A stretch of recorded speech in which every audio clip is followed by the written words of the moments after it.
Good afternoon, everyone. My name is Apeh Francis Abah, and I welcome you to today's edition of Leader View. How has your week been? I hope it has been going great.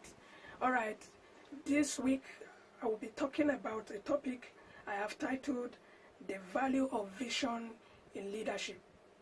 The Value of Vision in Leadership.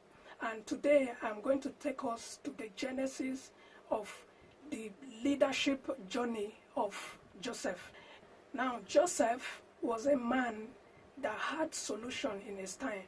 Why? Because he was a man that had a vision. He was a man that had a dream. Now, let us go to the genesis of how Joseph began his leadership journey. I will be taking my text from the book of Genesis chapter 37, and I will begin from verse 2. The Bible said, "This is the history of Jacob. Joseph, being 17 years old, was feeding the flock with his brothers. And the lad was with the sons of Bilhah and the sons of Zippah, his father's wives. And Joseph brought a bad report to them, to his father." Now, Joseph began his leadership by making observation. He began his leadership by taking notes of the nitty-gritty. He was so observant to the point that he didn't want to mess with his integrity.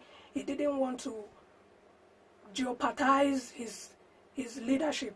Now, the boy was a young boy, just 17 years old, and he began to bring a report. Now, Joseph observed very closely, and he was dissatisfied with what his brothers were doing, and he had to take a report back to them. Now, the reason why the sons of Bilhah and the sons of Zippah were behaving like that was because they lacked vision. It was because they lacked purpose. Now, when Joseph observed very closely that they lacked vision and lacked purpose, he decided to give them one.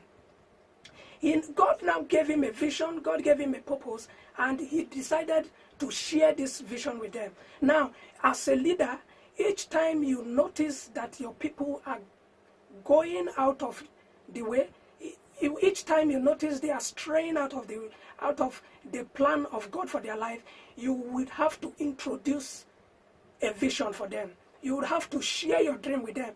Now, when a man does not have a vision, when God does not give a man a vision, that man is supposed to look around and get a dream from others that God has given a vision.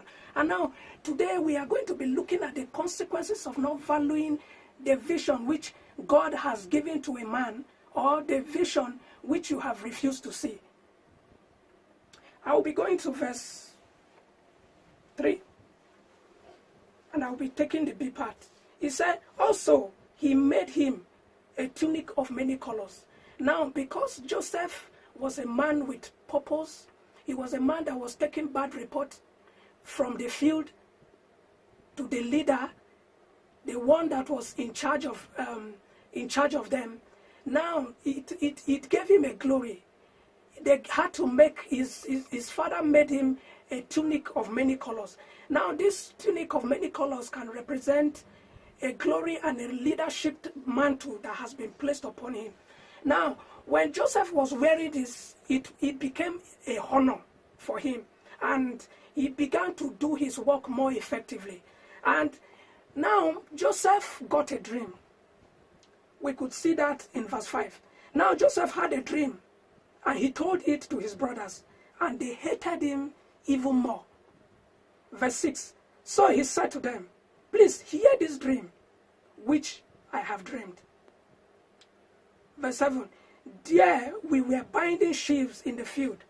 Then behold, my sheaf rose and also upright, and indeed your sheaf stood all around and bowed to my sheaf." Now, as a leader, you are supposed to communicate your dream to your followers. A leader that must be effective must be able to communicate his leadership vision and dream to his followers. And look at the approach he took. He said, "Please come, hear this dream which I have dreamt." It's like him telling them to come. let me share my burden with you. Let me share my purpose with you. Let me share my vision with you so that we can work together. He had the ability and the capacity to organize them, to assemble them, and to communicate God's purpose for them. Now, no wonder Joseph's dream became a dream that the whole world was willing and able to go and buy. Now, because the brothers were unable to interpret his dream, or they were unable to see the vision in the same way he was seeing it, they became a problem. And they conspired to sell him. Now, I would like to replace that Joseph that they have sold with a dream. Now, they sold him to Egypt. And it was in exchange for myrrh, it was in exchange for balm, it was in exchange for spices. Now, a lot of leaders conspire and they have refused to see a dream that an individual have, or a dream that they themselves have. They sell it out for momentary pleasures.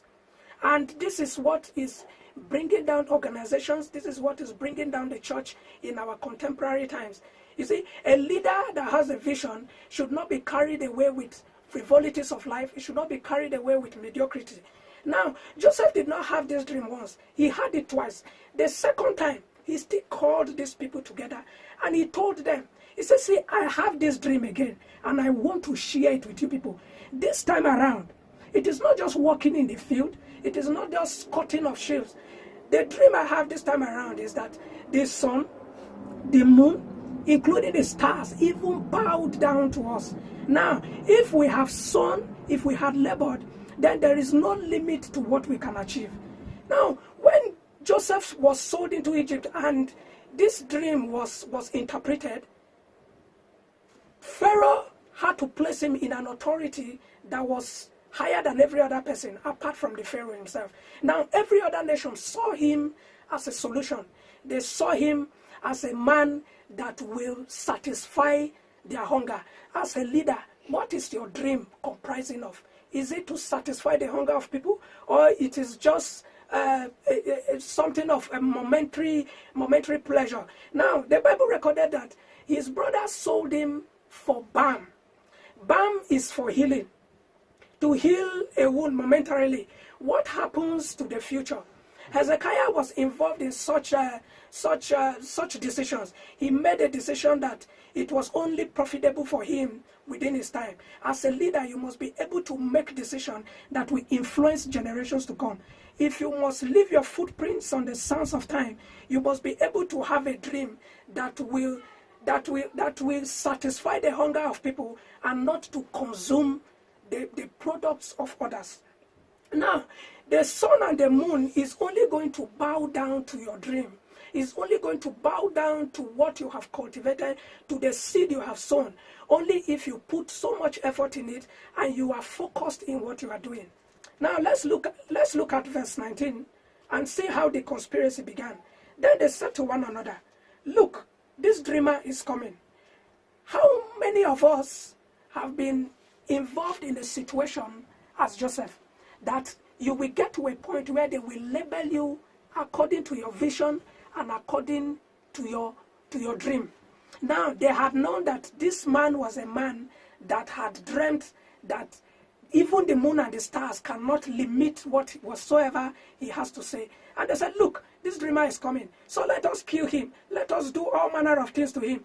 And now they caught him, removed the honor and the glory that was on him, and casted him into the pit. A lot of people will want to diminish your glory. But you see, the vision is not just in the coat of many colors. It does not matter the kind of glory that is radiating on you. It is what is born on your inside. You see, when God gives you a vision, it is planted in your soul. It is communicated to your spirit.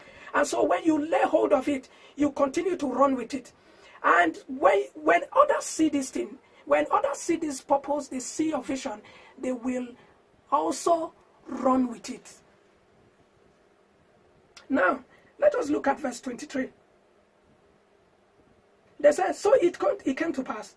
Joseph had come to his brothers that they stripped Joseph of his tunic, the tunic of many colors that was on him. Then they took him and cast him into a pit, and the pit was empty. There was no water in it. Verse 25, and they sat down to eat a meal.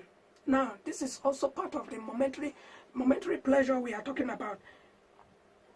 Then they lifted their eyes, looked, and there was a company of Ishmaelites. Now, this is the emphasis of my message today. They raised their heads up, and they saw a company of Ishmaelites. These Ishmaelites were people that recognized the purpose and the value of a dream. Now, when they saw this boy, he was in a rough state. They didn't even know what he is capable of doing. But all they wanted was to exchange some shekels of silver in exchange for this raw material. And so they took him and refined him in a place where he was valuable, where he was purposeful, and where his destiny was going to reemerge. Now, this is what these Ishmaelites gave in exchange for this dream. They gave them balm, they gave them myrrh, they gave them spices. Now, spices is something that you can taste. Spices is something you can feel with your senses. You see, a dream and a purpose God has given to you is not what people can feel. It is not what people can see. You see, when you have to follow the purpose of God, you will have to shut down your senses completely. And I would like to take us to the book of Genesis, chapter 17. Genesis chapter 17, and I will read verse 2. Well, let me begin from the B part of chapter verse 1. I am God Almighty. Walk before me and be blameless. And I will make my covenant between me and you, and I will multiply you exceedingly. Now, God spoke to Abraham, and he told him, he said, I will do this, I will do this, I will do this, I will do this. And God paused. God was waiting for him to take a posture. Now, as a leader, or aspiring to be a leader, that God has given you a purpose, God has spoken to you. Now, he is waiting for the posture you are about to take. Now, when God spoke to Abraham, the Bible recorded in verse 3 that he fell on his face and talked, and God began to talk with him. What does it mean to fall to the face? I was talking about you shutting down your senses when God has given you a purpose. What is a face? A face is a symbol of identity. Your face carries your eye, your face carries your nose, your face carries your ear, your face is carrying your mouth also. Now, whatsoever you are going to say, it has to be what God has told you to say. That is how you must be effective as a leader. That is how you will be valuable. Now, your eyes, you shut your eyes to everything that you see. It might be contrary to what God is saying, but you must be able to see whatever God has told you to do. You must not be concerned about things that are happening around you. You must also be careful not to hear things that are going to demoralize you. Joseph was in the pit. It was not the dream that God showed him, but God was with him in that pit.